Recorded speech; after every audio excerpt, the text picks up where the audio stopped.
Patrocínio BTG Pactual. O BTG reconhece a sua trajetória. O BTG reconhece quem é você. Dê um BTG na sua vida. Você já deve ter acompanhado os episódios desse podcast sobre o que são ações e como viver de renda dos seus dividendos. Também já deve ter visto a gente bater um papo sobre os fundos imobiliários e a estratégia para ter uma renda mensal dos aluguéis vindo dessas aplicações. Então hoje a gente vai conversar sobre como combinar esses dois tipos de investimento e ainda incluir a renda fixa numa estratégia completa para montar a sua carteira de investimentos que vai tornar muito mais fácil chegar lá e viver de renda. Eu sou Yolanda Fordeloni, jornalista e economista. Eu sou o César Esperandio, também economista, e nós somos especialistas em finanças e investimentos. Mas não estamos sozinhos, nessa conversa a gente recebe o Thiago Reis da Suno. Seja bem-vindo, Thiago, muito legal poder bater esse papo com você aqui. Thiago, eu queria começar te perguntando sobre uma diversificação da carteira no final das contas. A gente já falou aqui em alguns episódios desse podcast sobre viver de renda, sobre a possibilidade de incluir ações de maneira seletiva, consciente, para colher o fruto dos dividendos, não só pensando na valorização do ativo, pura e simplesmente. Já falamos da mesma estratégia com as suas particularidades sobre os fundos imobiliários, que são outras possibilidades de abertura de leque. E eu queria te perguntar, o que você acha da estratégia de incluir os títulos do Tesouro Nacional, do Tesouro Direto, com pagamento de juros semestrais? Se eu fosse simplificar bastante esse assunto, seria o equivalente a investir com a estratégia de permanecer eventualmente até o fim do vencimento para minimizar risco, receber os rendimentos semestralmente, eventualmente reinvestir em algo de liquidez diária e usar isso com um espaçamento mensal. Você acha que é uma estratégia válida, mais ajuda, mais atrapalha? Como você vê isso? Eu acho que é uma estratégia válida. Eu confesso que eu não uso, sou um investidor de renda variável, sou apaixonado por isso, mas eu tenho uma tolerância à volatilidade que com certeza a maioria dos brasileiros e eu diria até da população global não tolera, né? Os mercados são voláteis, é comum ações caírem 20% e em crises mais agudas caírem 50%, coisa que raramente acontece com títulos públicos. Eu tolero esse tipo de volatilidade, a maior parte das pessoas não tolera. Então, para essas pessoas que não aguentariam lidar com essa volatilidade, é sugerido que tenha uma participação maior em títulos públicos. Os títulos que você sugeriu, a maior parte deles são pré-fixados, né? E obviamente que eles têm uma volatilidade também, mas você pode comprar títulos com vencimento mais curto, a volatilidade é naturalmente menor. Então, é uma alternativa para quem quer viver de renda. Os títulos públicos no Brasil, eles pagam acima da média global, né? Você consegue comprar títulos públicos pagando entre 5, 5,5, até um pouquinho mais. Hoje, nesse momento que a gente está gravando, né? Obviamente que isso aí muda ao longo do tempo, que é uma boa remuneração. Eu acho que para a maior parte dos investidores pode ser interessante, mas eu repito, não é o que eu faço. César já puxou o papo, mas passou muita gente legal aqui. O Écio Costa, por exemplo, e a Sofia Abreu falaram sobre ações e como montar uma boa estratégia, incluindo ações nesse plano de viver de renda. O Marcos Baroni, que é seu colega aí na Suno, e o Leandro Cabral já falaram sobre fundos imobiliários, também um ótimo investimento para quem está pensando em viver de renda. E aí eu te pergunto, Thiago, como é que se combina esses dois investimentos com uma renda fixa, sendo ela pública ou até privada e pagando juros semestrais ou não, com tudo no vencimento? Como é que você monta uma estratégia considerando tudo que existe aí dos grandes investimentos no mercado? Eu acho que é uma boa combinação. Com certeza quem fizer isso vai se dar melhor do que quase todos os investidores do Brasil. Obviamente que tem um trabalho, né?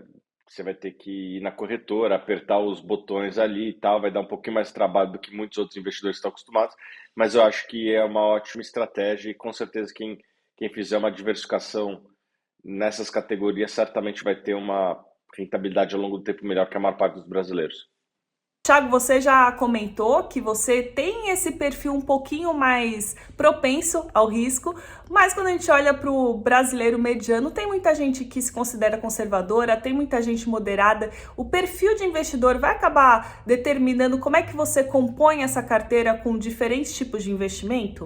Sim, o perfil deveria influenciar a composição da carteira, né? Pessoas que têm um perfil de risco mais arrojado podem investir mais em ativos de renda variável. Quem tem um perfil mais conservador poderia investir em ativos mais tranquilos, como os títulos de renda fixa. E obviamente que o perfil de risco ele é influenciado por várias coisas, né? A fase da vida que a pessoa está, se a pessoa tem gosto por volatilidade ou não, se a pessoa tem uma família maior ou não, tem vários fatores que influenciam a necessidade de caixa da pessoa. Existem vários fatores que influenciam o perfil de risco, mas é o perfil de risco que deveria determinar a combinação dos ativos na carteira. Faz todo sentido, é um negócio que a gente... É um processo de autoconhecimento no final das contas, porque nas finanças, não diferente do que no resto da vida, é importante a gente se conhecer, respeitar essas características, respeitar a evolução que a gente tem ao longo da vida. Eventualmente a gente vai aprendendo mais, se sentindo mais ou menos confortável com o risco, dependendo da situação. E eu queria entrar no assunto, Thiago, que eu sempre sigo você, sigo as redes sociais da Suno para continuar aprendendo com constância. E essa é uma arte. Quais são os indicadores que a gente olha na hora de escolher os ativos? Eu estou fazendo uma pergunta tão ampla possível que você podia ficar 1 hora aqui e eu já sei que você vai dizer que não são só indicadores. Qual que é a filosofia, a arte por trás dessa coisa? Tá, obviamente que indicadores depende da categoria. Se a gente estiver analisando ação, são um indicador. Se você estiver analisando o fundo imobiliário, é outros indicadores. Se você estiver analisando crédito, né, dívida pública privada, são outros indicadores. Eu vou me concentrar aqui em ações, que é a minha especialidade, o que eu mais invisto, o que eu mais gosto. Uma ação, ela deveria, até dando um passo para trás, uma ação deveria valer seus fluxos futuros a valor presente, né? Os fluxos futuros, eles são consequência da rentabilidade, da taxa de crescimento e do risco, né? O valor presente deveria ser traduzido a risco. Então, vamos tentar quebrar nessas três verticais, né? Crescimento, rentabilidade e risco, né? Crescimento, o indicador é crescimento de receita, crescimento de lucro, etc, né? Então, são as métricas de crescimento. Obviamente, a gente só consegue olhar para o passado, a gente consegue tentar projetar o futuro. Mas olhar o passado pode ser um bom começo ou não, mas eu costumo olhar o crescimento passado, né?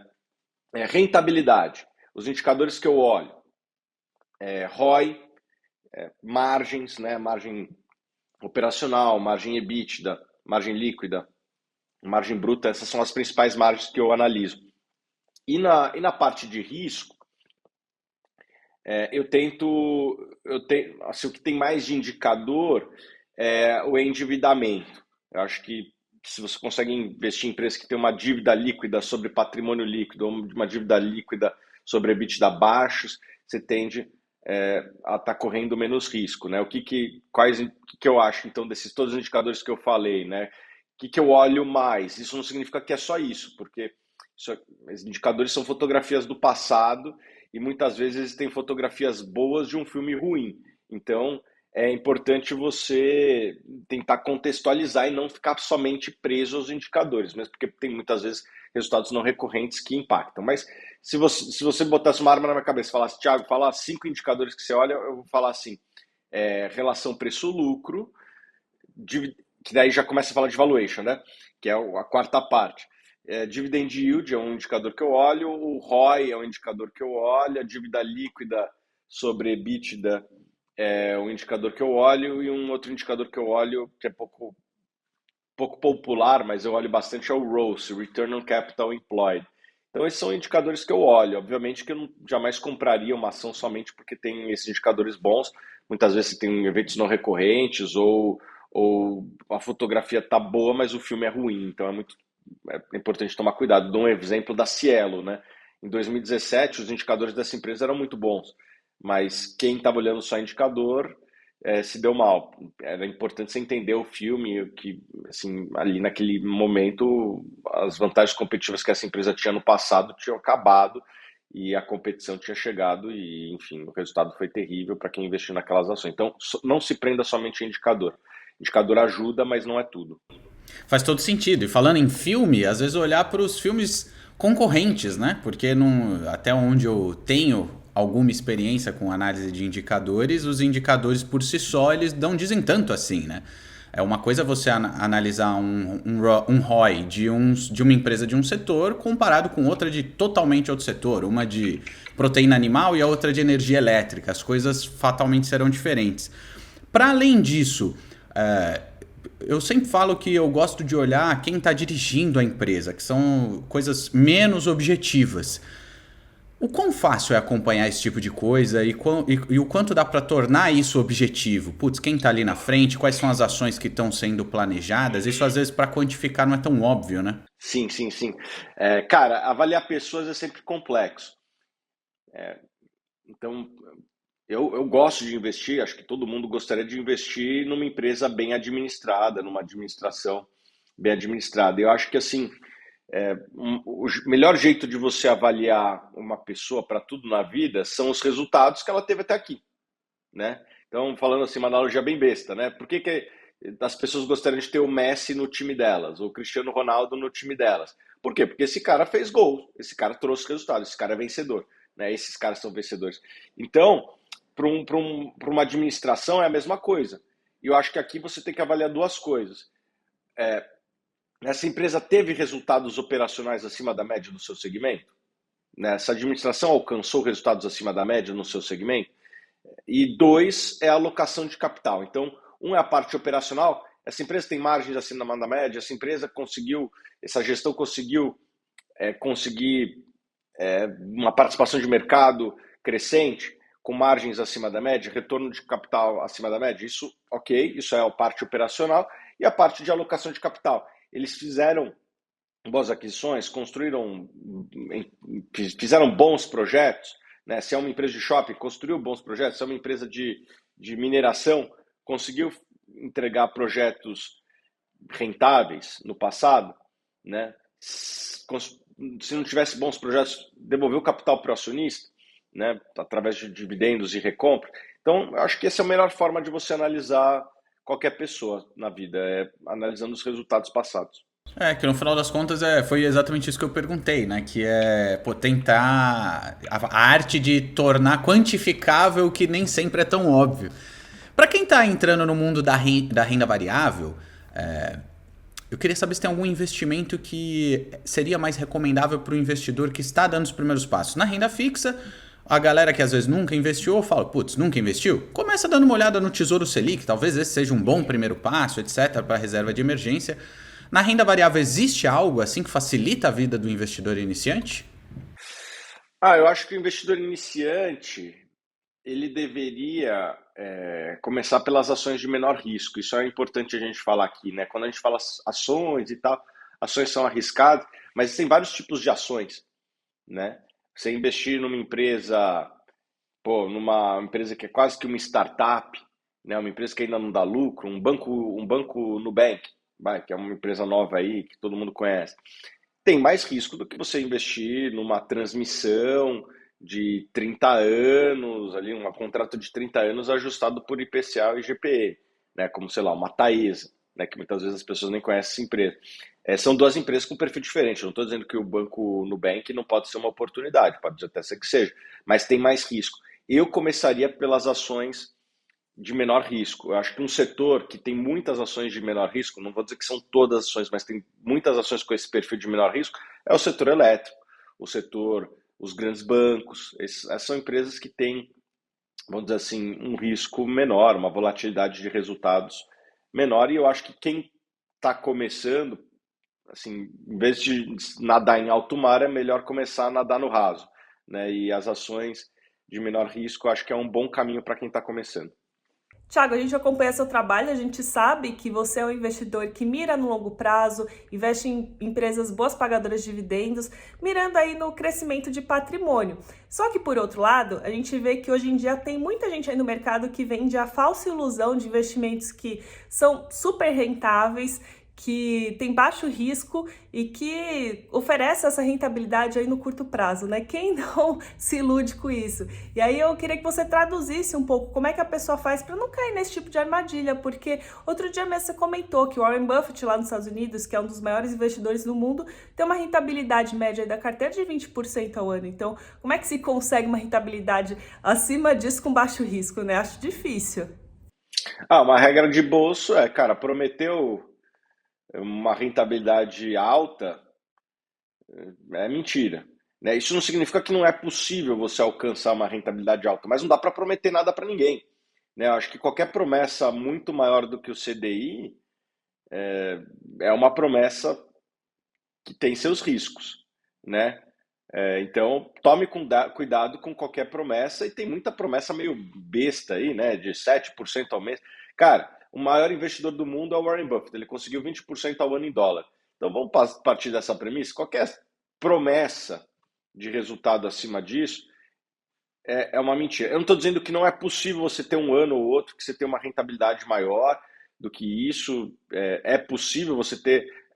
Algum dia vai surgir alguém melhor que o Warren Buffett, mas não dá para prometer, né, a promessa e tal. E outra coisa é sempre se atente se a empresa que está te oferecendo investimentos, ela tem a devida está certificada, é uma empresa que está lá no site da CVM e tal. Se o cara não está no site da CVM, você tem que desconfiar. Faz todo sentido. Um negócio que eu sempre comento, que aliás, eu acho que eu ouvi mais de você do que de outras fontes, é mirar no médio, no longo prazo, né? Esse papo de querer lucro rápido para ontem, putz, se não existe na nossa vida profissional, a gente não começa como estagiário e vira diretor de 1, 2 anos para frente, não chuta uma bola a primeira vez no ano seguinte já virou camisa 10 do Barcelona, porque no mundo dos investimentos seria diferente, né? Mas, enfim... faz parte do trabalho de educador financeiro tentar levar isso de maneira agradável para a galera. Bom, Thiago, eu agradeço a sua participação. Foi mais um episódio muito legal aqui dessa série de podcasts. E se a galera quiser continuar aprendendo com você, dá para te encontrar principalmente onde? Sou bem ativo nas redes sociais, Instagram, YouTube, Twitter, LinkedIn. Estou em todas aí. Só procurar lá Thiago Reis, Thiago sem H. Quando tem arroba é Thiago G Reis, Thiago sem H também, só me seguir lá. Prazer estar aqui com vocês, parabéns pelo trabalho e espero estar aqui com vocês de novo no futuro. Hoje a gente mostrou o que são ações e dividendos nesse bate-papo muito legal com o Thiago Reis, mas fica ligado que esse foi o 6º episódio dessa série de 8 podcasts que está traduzindo como viver de renda. No próximo episódio a gente vai mostrar como montar uma carteira de rendimento mensal com fundos imobiliários. Fica de olho e até a próxima!